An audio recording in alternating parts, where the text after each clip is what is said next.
Hello and welcome to the Feck It Fun, Fabulous and Free Eating Disorder Recovery podcast. I'm Helly and I'm here to provide regular bursts of information and inspiration, some neuroscience applicable to eating disorder recovery, perhaps a few rants, but otherwise lots of positivity with a bit of a feck it attitude, some fun and a sprinkling of fabulousness to help everyone find freedom in recovery. Hi everyone, how are you doing today? Perhaps just stop for a moment and think about that. How are you doing today? How are you doing with bashing the eating disorder out of your life today? How are you feeling emotionally and physically if you actually stop just for a moment and think about that? And just stop being addictively busy and on the go for a moment and just tune into yourself. How am I feeling? How am I doing physically? How am I doing emotionally? Am I overwhelmed and drained and exhausted? Have I eaten today to satisfy all my hunger? Or have I been restricting? Have I been engaging in ongoing energy deficit creating activities? Or have I been keeping myself busy to distract from the fact that I am hungry, but that I am scared to sit and eat and rest and let myself heal? It's really worth taking time sometimes to think about just how you are doing and allow yourself to tune in to what you need and start to find ways to give yourself what you need. Even though that does necessarily often mean making some life changes and what can feel like some sacrifices in the moment. But they're not sacrifices if they lead you to a better life and they lead you to the ability to be able to give back to the world in all kinds of ways that you haven't been able to and you can't with an eating disorder. So I hope that you are doing okay today, and I hope you are giving yourself the food and the rest and the nourishment and the time to heal and restore that you so desperately need, because you deserve all those things. You deserve not to be hungry and exhausted and drained and overwhelmed all the time. And you can find that life, but it does take work to get there. So I don't think I said that I'm Helly and this is the Feck It Fun, Fabulous and Free Eating Disorder Recovery podcast, although most of you already know that.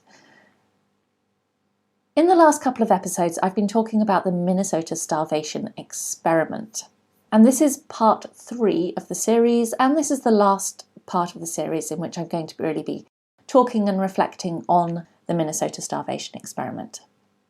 And so up to now I've been relating the Minnesota Starvation Experiment to restrictive eating disorders and highlighting why it's important to know about if you have or you're overcoming an eating disorder.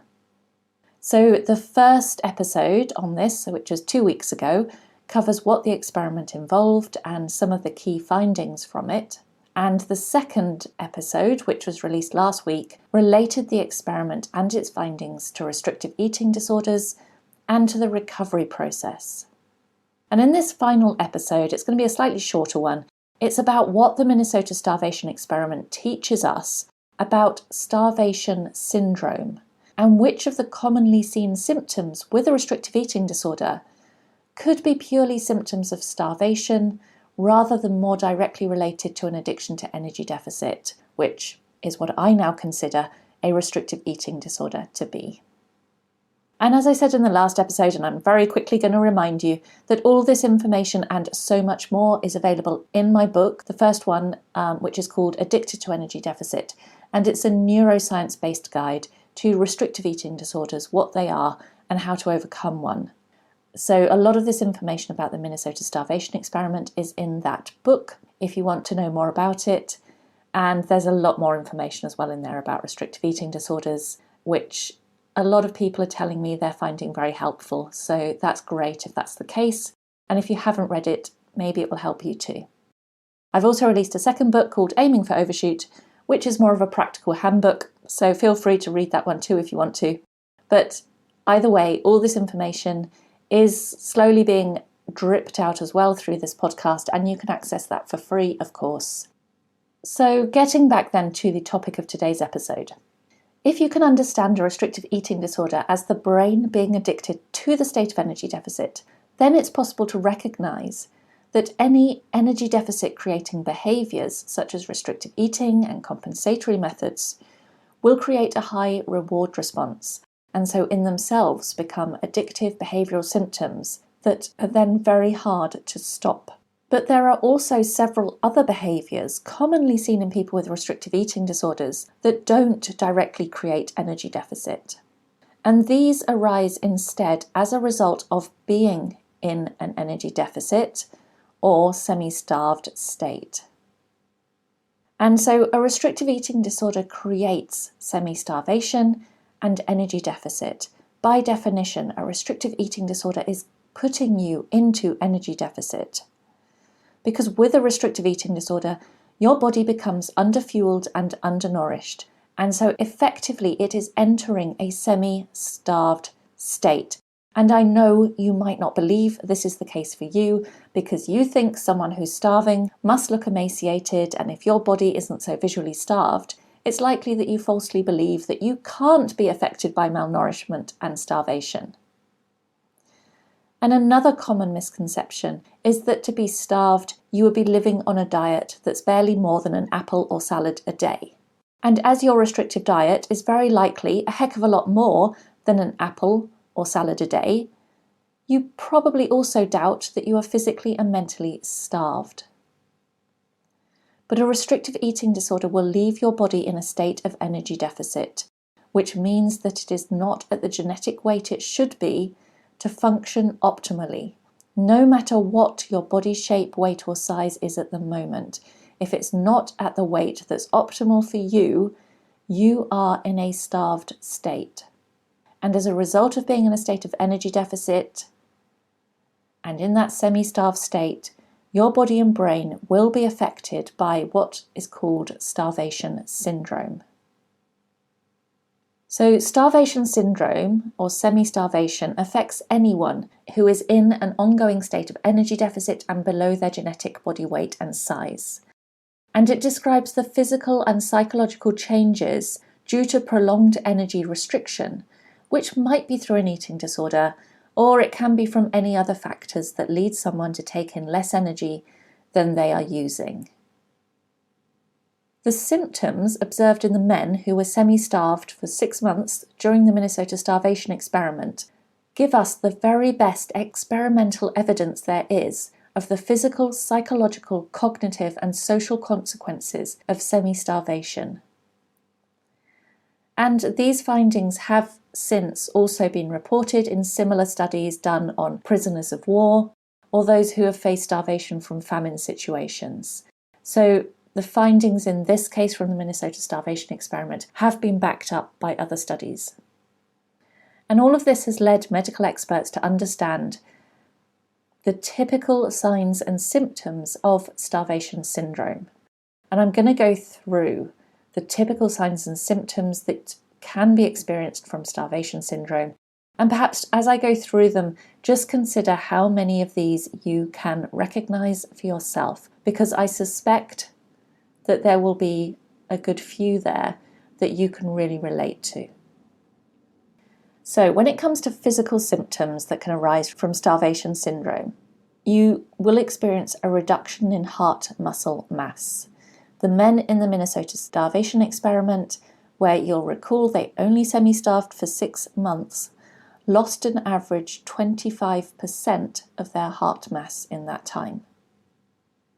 Body metabolism also slows down, and I have done a podcast episode all about the metabolism and what changes can happen to your metabolism with a restrictive eating disorder. So if you want to know more about that, then it's however many episodes ago now, I don't even know, but I'm sure if you scroll back far enough, you'll find it.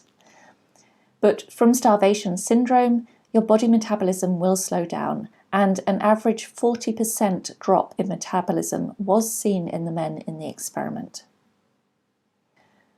Hormonal changes can also occur, and that can result in low or no sex drive. Women can experience changes to their menstrual cycle, and men can experience difficulties with erections and sperm motility. And then other symptoms that can occur physically include a reduction in heart rate and blood pressure. No, you're not fit if your heart rate is extremely low. It's not because you're so super fit and exercise a lot. It's because your body is struggling and you are semi-starved. So if you have a low heart rate, please don't use that to convince yourself that it's a sign of health. It really, really isn't. You might also experience dizziness, vertigo and blackouts, edema, loss of strength and extreme tiredness, although, as I said in the last episode, often people with eating disorders, when they're deep in the restrictive phase and they're semi-starved and deep in energy deficit, don't experience the same extreme tiredness that people who don't have eating disorders experience from semi-starvation. And so if you have a hyperactivity, that's a sign of the eating disorder, and it's just blunting the tiredness that would be there otherwise. Other symptoms include muscle cramps, nerve tingling, feeling cold all the time, dry and brittle hair as well as hair loss, dry skin and weak nails, frequently having to go to the toilet to pass urine. Some people get lanugo, which is a fine hair that grows on the body, and it's just a very, very fine layer of hair you get over your whole body when you're semi-starved. And slow gut motility and constipation or other digestive symptoms can also, of course, occur.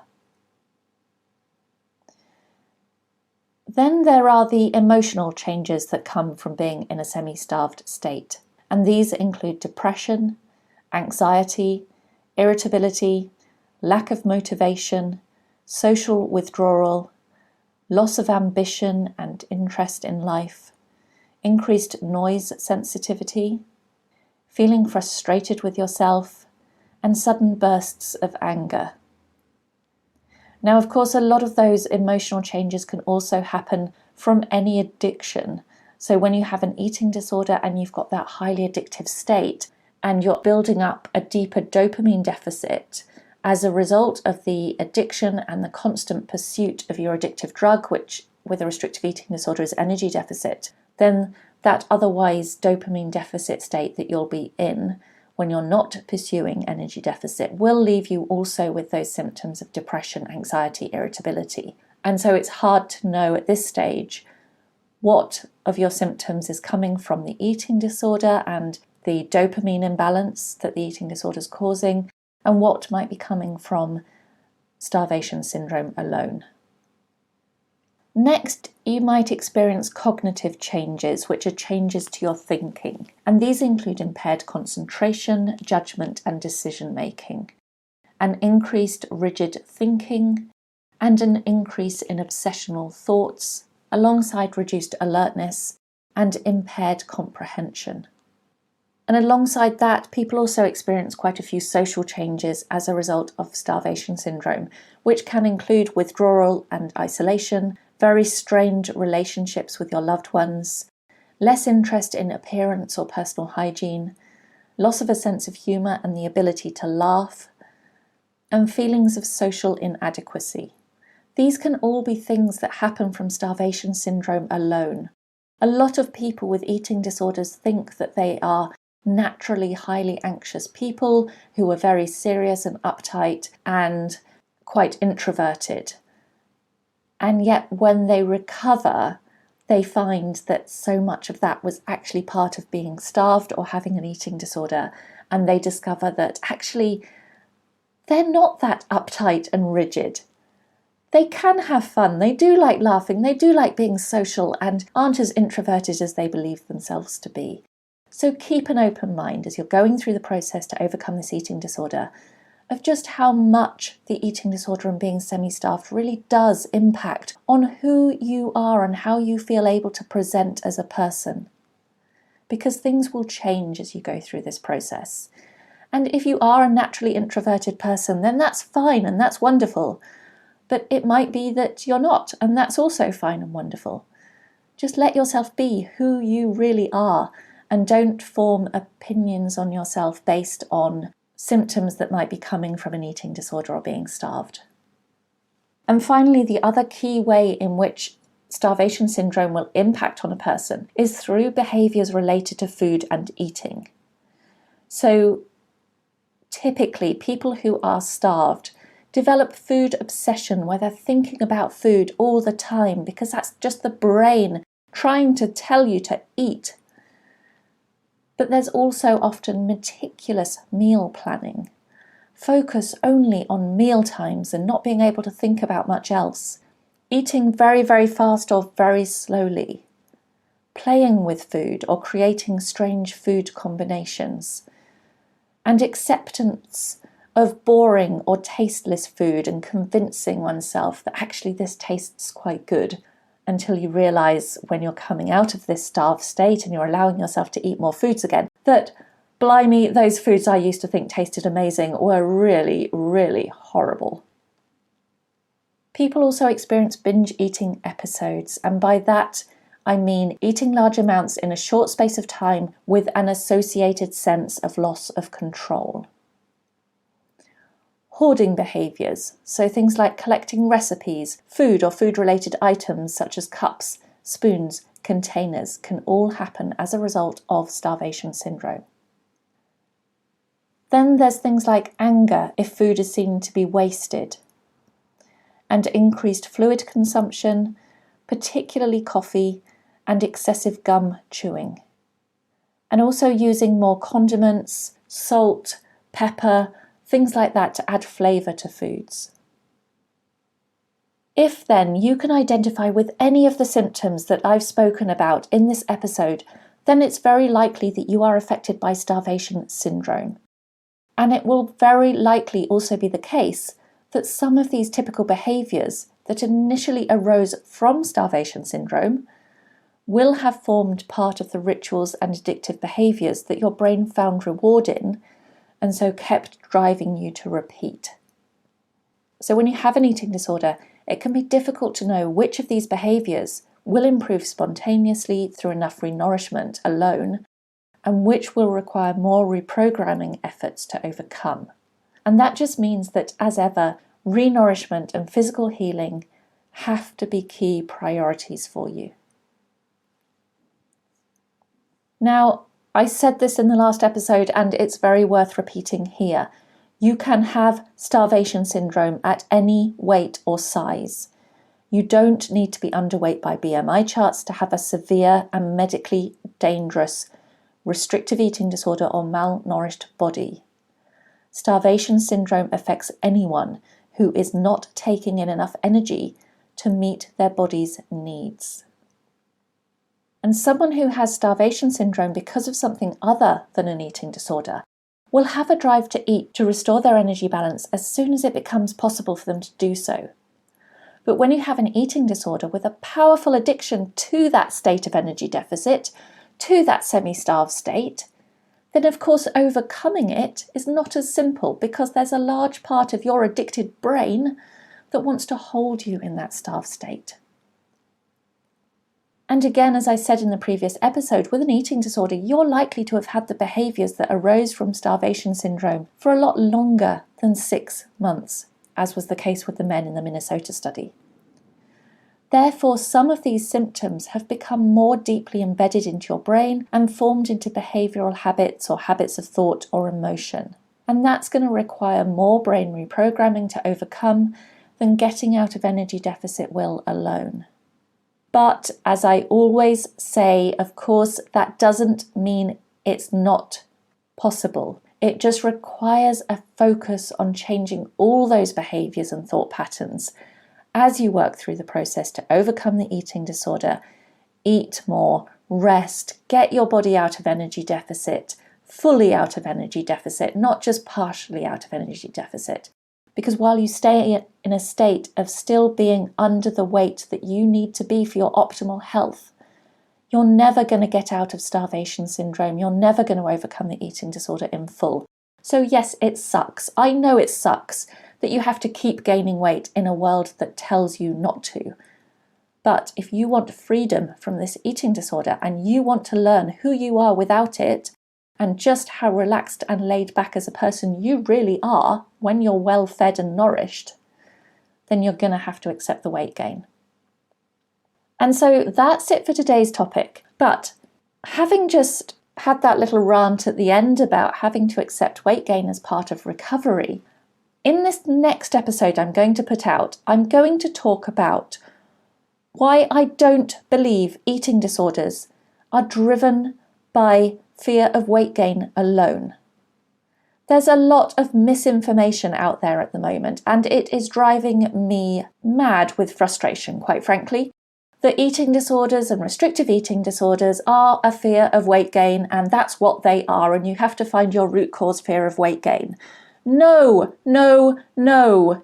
Yes, you might have a fear of weight gain, but eating disorders are an addiction to the state of energy deficit, and your brain is latching onto fear of weight gain as the story it tells you for why you're so scared to get out of energy deficit. Because energy deficit keeps you in a state of being that is, of course, under your natural body shape and size. It keeps you in a weight-suppressed body by staying in energy deficit. But your brain isn't doing that because it's scared of weight gain, per se.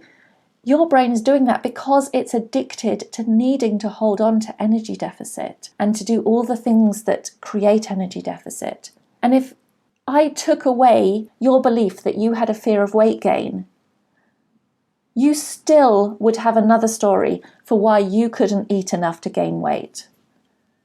If you really, really believed that you weren't afraid of weight gain at all, you would still have a restrictive eating disorder. So can we please just get rid of this narrative that restrictive eating disorders are just a fear of weight gain, because they are not.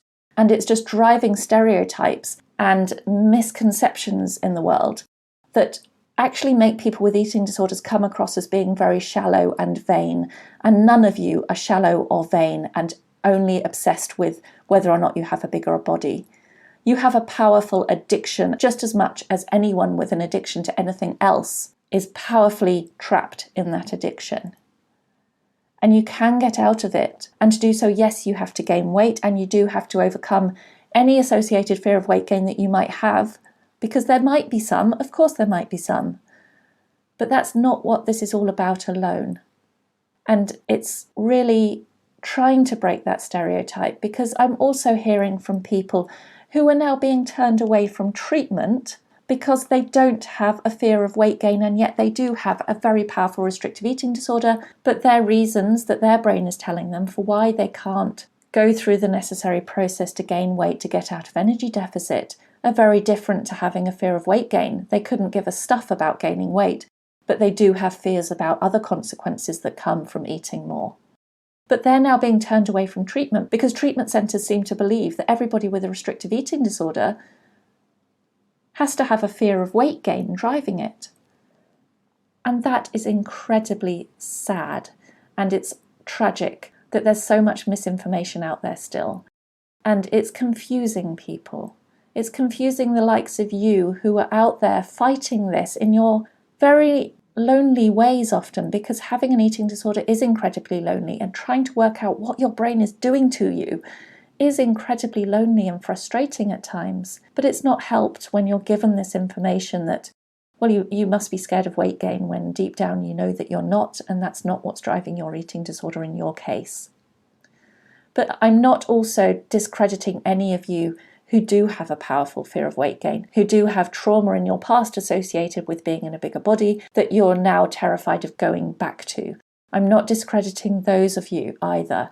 I'm just saying that that's not the only thing that drives eating disorders, and very often it's only a very small part of an eating disorder, if it's there at all. But I'm going to talk more about why I don't believe eating disorders are a fear of weight gain alone in the next episode, so stay tuned for that one. And otherwise, please do all you can to get yourself out of starvation syndrome, and think about, if you met somebody who was semi-starved, what you'd advise them to do to get out of being starved, and then apply that advice to yourself. I suspect it will probably involve food, rest, and yes, gaining weight perhaps. But I think you can probably cope with that better than you believe yourself to be able to. But it's not easy. I'm not taking away from the fact that it is not at all easy. Seek support to do this. Don't try to go it all on your own and think that you're just going to be able to magically decide to eat one day and it will all magically happen. Overcoming an eating disorder is not simple. It takes so much out of you, so much time, commitment, mental energy, effort, fear responses, everything else. It's overwhelming, it's horrible, but that doesn't mean you can't do it, and you can. I'm Helly. You'll find me on hellybarnes.com and I'll speak to you hopefully next week. Bye. Thank you for listening to the Feck It Fun, Fabulous and Free Eating Disorder Recovery podcast. Don't forget, eating disorder recovery doesn't have to be boring and doesn't have to be serious. Now go and grab yourself some food and have a fabulous rest of the day.